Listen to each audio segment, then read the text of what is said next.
दीदी भूली भैजी सुना।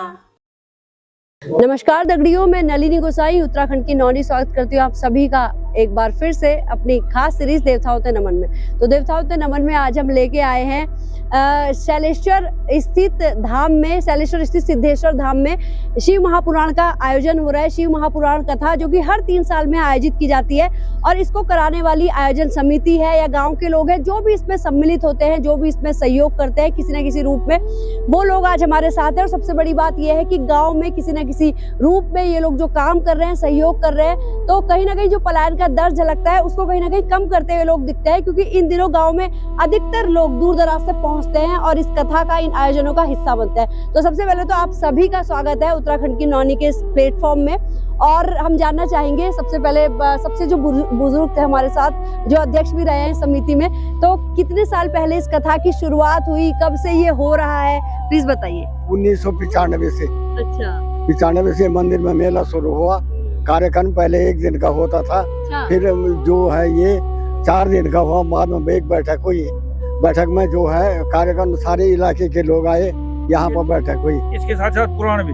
अच्छा। तब उसके बाद जो है कार्यक्रम हुआ, शिव पुराण हुआ। उस समय मैं ही गबर सिंह जो है अध्यक्ष बना यहाँ पर। सबसे सर्वप्रथम बार 39 साल मुझे इस पर अध्यक्ष हुए।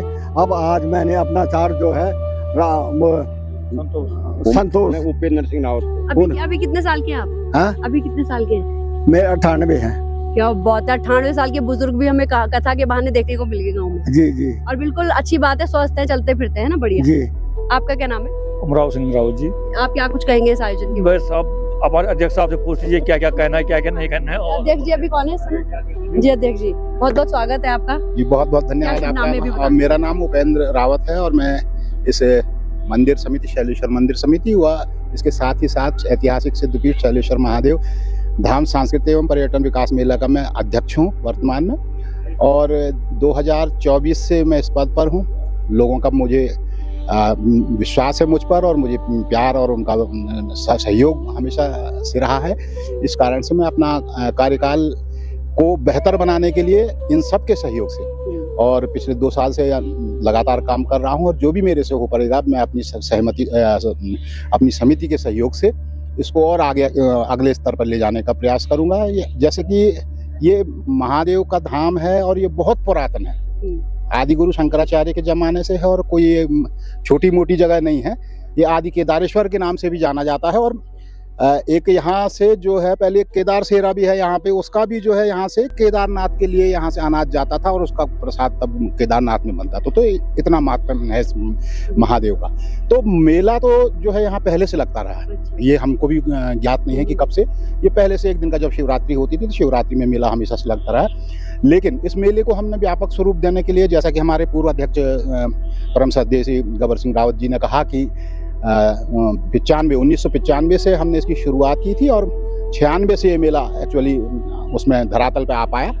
और इसके वैसे प्रथम अध्यक्ष जो है मनोनीत अध्यक्ष हमारे श्री प्रताप सिंह रावत जी थे, लेकिन उनके कार्यकाल में कोई मेला नहीं हो पाया। उसके बाद आप अध्यक्ष बने जो वर्तमान मुझसे पहले तक रहे हैं। और सारे मेले और पिछला शिव पुराण आपकी अध्यक्षता में हुआ। आपने बड़ा कुशल संचालन उसका किया है, बड़ा नेतृत्व प्रदान किया है, हमको मार्गदर्शन दिया है और हम उन्हीं के पद चिन्हों पर चलने का प्रयास कर रहे हैं। और इस क्षेत्र को मेले के माध्यम से और शिव पुराण के माध्यम से इस क्षेत्र को जो है जागृत करने का प्रयास कर रहे हैं कि जो इसको लोग भूल रहे हैं, इस जगह को, इस धाम को, इसकी महत्ता को लोग समझ नहीं रहे हैं और उसका महात्म्य उनको पता नहीं है। तो उसका हम प्रचार प्रसार करना चाहते हैं कि इस माध्यम से हम जो है लोगों को जोड़ें। और जो प्रवासी लोग हैं ऐसे आयोजनों में उनका हमेशा सहयोग रहता है, वो आते हैं, कुछ आर्थिक रूप से भी सहयोग करते हैं, कुछ शारीरिक रूप से हमको सहयोग करते रहते हैं। तो अच्छा लगता है कि जब लोग जुड़ते हैं हमसे। और हमारा प्रयास भी है कि इसको संकुचित न रखकर इसको विस्तृत रूप दिया जाए और जितना ज़्यादा लोग, वैसे हम लोग शिव पुराण जो है ये रामधार, बैनोली, ऐरोली, शैलेश्वर, ग्वाड़, डुंगरी और जसपुर के लोग हम लोग आयोजक मंडल हैं और हम लोग इसको करवाते हैं, लेकिन हमारा प्रयास है कि इसके अतिरिक्त भी लोग अगर हमसे जुड़ना चाहते हैं, अन्य गाँव के लोग भी अगर सहयोग करना चाहते हैं तो मोस्ट वेलकम, स्वागत है, उनका भी हम स्वागत करेंगे और जितना ज़्यादा इसको हम विस्तृत कर पाएँ उतना हमारा प्रयास हो। बहुत ही बढ़िया। सबसे अच्छी बात है कि यहाँ बहुत ज्यादा युवा है, फिर उनके अंडर में जो काम कर रहे हैं वो और युवा है, और जो उनसे भी यंग है जनरेशन वो उनके अंडर में कर रहे हैं, तो ये बहुत अच्छी चीज इस गांव में देखने को मिल रही है। आप इस समय क्या समिति में, क्या आपका नाम है? नमस्कार, मैं अशोक चौधरी, मेला समिति और जो हमारा सिद्धपीठ शैलेश्वर महादेव धाम है उसका मैं सचिव हूँ। और सबसे पहले मैं आपके चैनल को नमन करता हूँ कि आप इस पावन धाम में और प्राचीन धाम में आप आए, आपका भी बहुत बहुत स्वागत और अभिनंदन करता हूँ। जैसे कि इस धाम की जो महत्ता है वो अपने आप में बहुत प्रसिद्ध है। हालांकि कुछ कारणों से हम लोग जो पीछे का दौर छूटा और बीच में जो चीज़ें नहीं हो पाई उसको हम कोशिश कर रहे हैं कि उसका एक विस्तृत रूप से और उसका धार्मिक स्वरूप उसको दिया जाए। शासन प्रशासन के स्तर पे जो इस धाम के लिए किया जा सकता है वो हम लोग इस पे कोशिश कर रहे हैं कि इस धाम को और विस्तृत रूप दिया जाए, जैसे कि अध्यक्ष जी ने बताया। और सबसे बड़ी बात है कि इस जो समिति में हमारे बुजुर्ग लोग हैं, वरिष्ठ लोग हैं, उनके मार्गदर्शन और उनके ही जो किए गए कार्यों को आगे हम लोग संचालित कर पा रहे हैं, उनके ही सहयोग मात्र में जो अब कार्य अभी किए जा रहे हैं, उन्हीं के पद चिन्हों पर हम लोग चलने का प्रयास कर रहे हैं। बहुत ही बढ़िया। और अच्छा, ये बताइए कि आप लोग कथा करते हैं, इस तरह के आयोजन करते हैं, तो किन की तरह की समस्याएं आती हैं गाँव में? अब समस्याएं तो मैं नहीं कह सकता है, लेकिन वो अपनी अपनी धार्मिक प्रवृत्तियां हैं, कोई किस रूप में देखता है। और मैं ज़्यादातर ये समझता हूँ कि महादेव की कृपा से सब कुछ जो भी कार्य हमने यहाँ पे करने की कोशिश की वो कार्य बहुत ही आसानी से हो गए। हमने जीरो से किया। अब जैसे कि किसी भी आयोजन में आज के समय में लगभग आप सोच सकते हैं कि बहुत बड़ी आर्थिक परिस्थिति का सामना करना पड़ता है और बहुत सारी आर्थिक जो चीज़ें होती है उसका एक हमें क्या है, संसाधनों को जुटाना थोड़ा मुश्किल होता है। लेकिन यहाँ पे अभी तक जितने भी बड़े आयोजन किए गए हैं, चाहे सीमा प्राण हो और अन्य भी आयोजन जो हमारे साप्ताहिक, जैसे हनुमान चालीसा का यहाँ पे साप्ताहिक आयोजन किया जाता है और प्रत्येक वर्ष शिवरात्रि के अवसर पर 4 दिन का यहाँ पे मेला चलता है। तो ऐसे ही हमें कोई परेशानी का सामना नहीं करना पड़ रहा है। लोगों का भरपूर सहयोग मिलता है, क्षेत्र का सहयोग मिलता है और जो हमारे निकटवर्ती गांव हैं उनका हमें भरपूर सहयोग मिलता है। और हमारे साथ बहुत अच्छी टीम है जो काम कर रहे हैं और बहुत सारे लोग हैं जो निस्वार्थ इस धाम में काम कर रहे हैं। चलिए, बहुत ही बढ़िया। तो ऐसा होता है अक्सर, मतलब महादेव की कृपा से तो सब अच्छा निपट ही जाता है, लेकिन आपको लगता है कि क्षेत्र के जनप्रतिनिधि जो है वो लोग भी सहयोग करते हैं और पूरी रुचि दिखाते हैं? नमस्कार, मैं सतीश सिंह रावत, ग्राम एरोली से। और यहाँ पे आज शैलेश्वर महादेव में, सिद्धपीठ शैलेश्वर में आज यहाँ पे ये जो शिव महाप्राण का जो 5वां दिन है, तो यहाँ पे जो बच्चे बुजुर्ग सभी लोगों का सहयोग बराबर मिलता रहता है। और बच्चे हमारे मतलब सभी कामों में लगे रहते हैं, सब झाड़ू से लेकर सभी चीज़ों में सब बराबर लगे रहते हैं। और बुजुर्ग लोग भी अपनी सेवाएं पूरी देते रहते हैं। और थोड़ी देर में जैसे पब्लिक आती तो कथा में भी वहाँ पे चाय पानी और प्रसाद वितरण वगैरह सब चीज़ों में सभी सहयोग देते हैं। आप बताइए, जनप्रतिनिधि पूरा सहयोग करते हैं जी? क्या मैं सुरेंद्र सिंह राठौर हूँ, डूंगरी से हूँ, और यहाँ पर जितने भी जो भी कार्य हम करते हैं उसमें सबका सहयोग होता है। ये एक व्यक्तिगत किसी का नहीं है, पूरे एरिया का सहयोग होता है। कोई धन से देता, कोई अन्न से देता, कोई किसी से देता, मतलब सब सहयोग करते हैं और उसी सहयोग से हमारे सारे कार्यक्रम चलते हैं। और ये हमारा आदि केदार सिद्धपीठ शैलेश्वर महादेव है ना, सामने आदि बद्री है ना, बद्रीनाथ केदारनाथ तो इसकी बात की है, ये उससे पहले के सिद्धपीठ शैलेश्वर महादेव से। और यहाँ पर हमारे ये सब सारे विधायक लोग वो मतलब गवर्नमेंट भी सहायता देती है, हम भी करते हैं अपने आपस में मिल करके। और कुछ लोग बच्चे लोग बाहर हैं वो भी इस समय आते थे, गर्मियों में करते, सब आते और संपन्न हो जाता है कार्य। ये तो हर समय गर्मियों में ही होता है हर बार, इसीलिए। प्रणाम, मैं राजेंद्र सिंह रावत शैलेश्वर से हूँ। यहाँ पर जो है ये आपको सामने आपने आप भी पूछा है ना कि अपने जनप्रतिनिधियों, हाँ जी, तो आप सामने देख रहे हैं तो ये सारे जनप्रतिनिधियों का है। ये हमारे विधायक जी रहे, फिर दूसरे विधायक जी रहे, फिर जिला पंचायत सदस्य है। ये सारे काम यहाँ पर जो ये आप देख रहे हैं आंगन, ये भी जनप्रतिनिधि सारे मतलब उनका पूरा सहयोग मिलता है। मतलब किसी रूप में हम ये नहीं कह सकते हैं कि भाई उन पर लांछन लगाए कि आपका सहयोग हमें नहीं मिला है, पता है। अच्छा, मतलब हाँ, वाकई में बढ़िया बना हुआ है और शायद इसका और भी विकास होने वाला है और भी कुछ बनने वाला है। और अभी जो है एक यहाँ का मास्टर प्लान भी गया हुआ है, हो सकता है कि उसको डीएम साहब ने अप्रूव कर दिया और आगे जो पर्यटन विभाग से ये सचिवालय को चले गया तो शायद उसकी मंजूरी मिल जाएगी। तो ऐसा हमें मतलब विश्वास है कि जनप्रतिनिधियों का पूरा हमें सहयोग मिलता है, फिर गाँव वालों का तो हमें मिलता ही है। और एक बात और मैं आपको कहना चाहता हूँ कि हमारे पूरे क्षेत्र में, पूरे इस क्षेत्र में जो है सारे लोग, मतलब सारे लोगों का यह है कि शैलेश्वर में जो मेला होता है, शैलेश्वर में जो भी कार्यक्रम होता है वो इस क्षेत्र में सबसे बढ़िया होता है। इसके लिए मतलब हमारी इतने भी कार्यकर्ता हैं जो इसमें वो है सारे बहुत मतलब इसके लिए धन्यवाद के पात्र हैं। बहुत अच्छा मतलब चलता है। इसके लिए आप लोग भी बधाई के पात्र हैं कि शैलेश्वर की तारीफ हो रही है, क्योंकि हम भी यहीं के रहने वाले तो हमें भी खुशी होती है। आप क्या कहेंगे आयोजन को लेके, गाँव को मैं लेके? तो ठीक ही हूँ सर। चलो बढ़िया है, ठीक बोल दिया जी।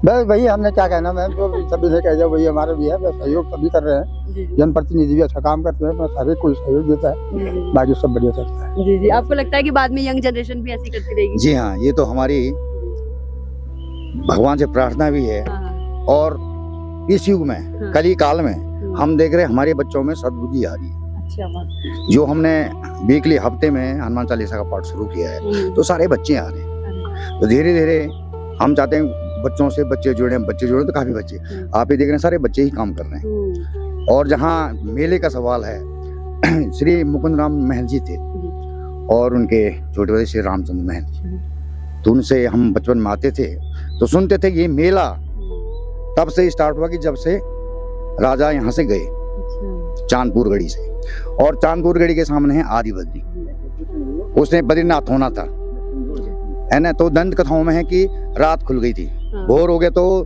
14 ही मंदिर बने, 16 नहीं बने, दो के अवशेष वहां पड़े हुए। अच्छा। और इसने केदारनाथ बनना था, इसलिए आदि केदार कहा गया। आप लिंग है ये, यहाँ कोई बस्ती नहीं थी। तो ओगड़ बाबा जो आपने पीछे समाधि देखी होगी, जिंदा समाधि है, तो उनको सपने या कुछ भी करके वो भ्रमण में आए होंगे तो उनको आप लिंग मिला है। अच्छा। और चमत्कार ये है कि यहाँ पानी नहीं है, पानी नीचे बहुत बड़ा खाई है, उसको यहाँ की भाषा में बेलतरा कहते हैं, वहां से पानी आता था। अच्छा। तो राजा को परीक्षा देने के लिए सामने है कुआं, जो कि ओगड़ बाबा ने चिमटा मार के पानी उपजाया है वहां से, तो वो पानी हमारे शिवालय में चढ़ता है, अभी शुद्ध पानी है। और इस पानी का जो ये यहाँ के गंगा कुंड है और वो पानी ग्राम ढुंगरी है, ये सेवादार थे भगवान के। अच्छा। तो उनके यहाँ डबल, यहाँ मंगरा बोलते हैं, धारा चश्मा जो निकलता है, तो वहाँ 2 हैं, वहाँ कभी पानी नहीं सूखता। अच्छा। बाकी और जगह पानी कम हो जाएगा, पर डुंगरी का एक ऐसा धारा है कि जहाँ पानी बंद होता ही नहीं, शिव के वो। और जो शिव का कुंड है हमारा, जिसमें गंगा आती है, वो कभी भरता नहीं है, कितना भी पानी डालो, चमत्कार है वो। अभी भी आप टैंकर खाली करो उसमें उतना ही रहेगा, ऊपर नहीं आता। यही सिद्धपीठ शैलेश्वर का महत्व है। बहुत भाग्यवान हैं जो सिद्धपीठ शैलेश्वर में के लोग हैं हम। जी, क्या कुछ कहेंगे कथा को लेके और जो भी कार्यक्रम यहाँ पे होते हैं? तो आप सभी लोगों ने बता दिया है। फिलहाल तो मैं लक्ष्मण सिंह चौधरी ग्राम मैनुअल से, मैं चाहता हूँ कि जैसे मतलब ये प्रोग्राम हो रहा, ये जनप्रतिनिधि जो है यहाँ पे उनका सहयोग होता है, लेकिन सबसे बड़ा सहयोग है ये इस पीढ़ी का। क्या बात है। सबसे बड़ी आने वाली युवा पीढ़ी, बच्चे जो है, जो ये आज जो ये हमारे साथ जुड़े हुए हैं, कल मतलब इनकी बारी है ये काम करने की। सही बात। आज अगर ये सीखेंगे तो अगली बार से ये जो है ये काम मतलब आराम से अच्छी तरह से कर सकते हैं। बहुत सही शिक्षा चल रही है उन बच्चों की, बहुत सही हाथों में। जी नमस्ते, मैं संतराम मैकुरी डुंगरी से हूँ। भाई यही है, सब जो बता दिया सब लोगों ने, वही होना चाहिए। जो आज जनरेशन में आने वाली पीढ़ी, इनको प्रेरणा मिलती है, हम क्या क्या कर रहे हैं, क्या कार्य कर रहे हैं यहाँ पे। और क्या हर साल मेला तो चलता ही है, और ये शिव पुराण का हर तीसरे साल में हमें आयोजन करने का वो कर रखा है। जैसे पुराणों ने किया, पहले ने किया, वैसे उन्हीं के बच्चे ने चलने की कोशिश कर रहे हैं। बहुत ही बढ़िया। क्या नाम ठीक है मैम, सभी लोगों ने बोल ही दिया है और बाकी ज्यादा क्या बोले, इतना ही बहुत है। बस मैंने तो आपको पूर्व में ही बता दिया यहाँ का इतिहास के बारे में, है ना। तो तत्र शैलेश्वर देव महादेव सिद्धा शिवलिंग का वर्णन जो आपका जो शिव वो है केदार खंड में, स्कंद पुराण के केदार खंड के 3य भाग में इसका उदाहरण है। मैंने पूरा इतिहास आपको पूर्व में बता दिया है, तो बहुत बहुत धन्यवाद आपका।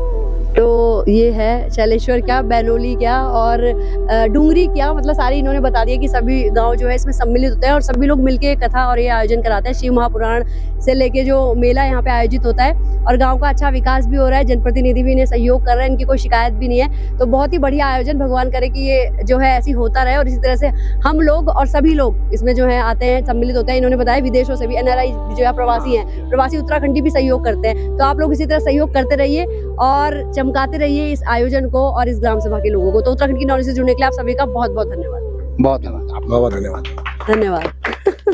तो इस समय आचार्य अरविंद भूषण सेमवाल जी उत्तराखंड की नौनी के साथ है, हमारे साथ है। सबसे पहले तो उत्तराखंड की नौनी प्लेटफॉर्म में आचार्य जी आपका बहुत बहुत स्वागत है। बहुत बहुत धन्यवाद। भगवान कोटेश्वर, भगवान बद्री विशाल और भगवान केदारनाथ सकल कामना सिद्ध करे आपकी। और अखंड जो ये भारत भूधरा है, इसमें जितने भी लोग हैं भगवान केदार उनकी रक्षा करे। बहुत बढ़िया आशीर्वाद।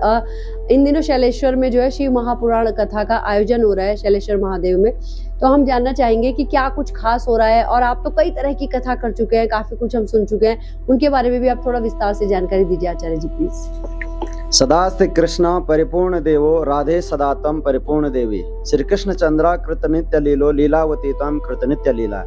जो परम अकारण करुणा वरुणालय हैं, जो भगवान राधा मुकुंद हैं, राधा बल्लभ हैं, उनकी जो दिव्य कथा है श्रीमद् भागवत महापुराण, बहुत बाल्यकाल से मैं श्रीमद् भागवत पुराण करके आ रहा हूँ। उसके बाद भगवान नरसिंह पुराण की मैंने कथाएं की हैं, राम कथाएं की हैं, भविष्य पुराण की कथा की है, हरिवंश पुराण की कथा की और शिव महापुराण की कथा की है।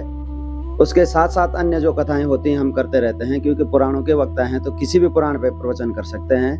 और अभी तक 7-8 पुराणों की मैं कथा कर चुका हूँ। और बहुत ही बढ़िया। और यहाँ के बारे में बता दीजिए।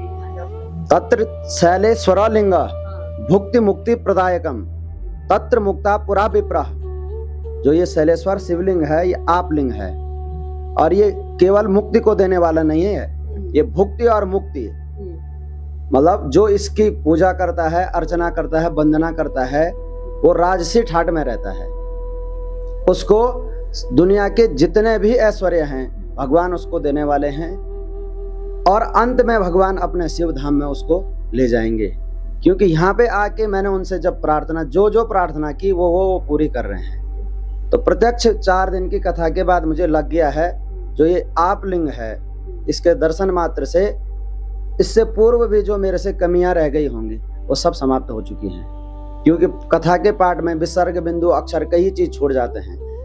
जो चीज भी मेरे से छूटी होंगी जिन भी पुराणों की, मुझे लगता है कि भगवान ने वो पूरी कर दी है। इसीलिए निर्विघ्नता के साथ कार्यक्रम संपन्न किया जा रहा है।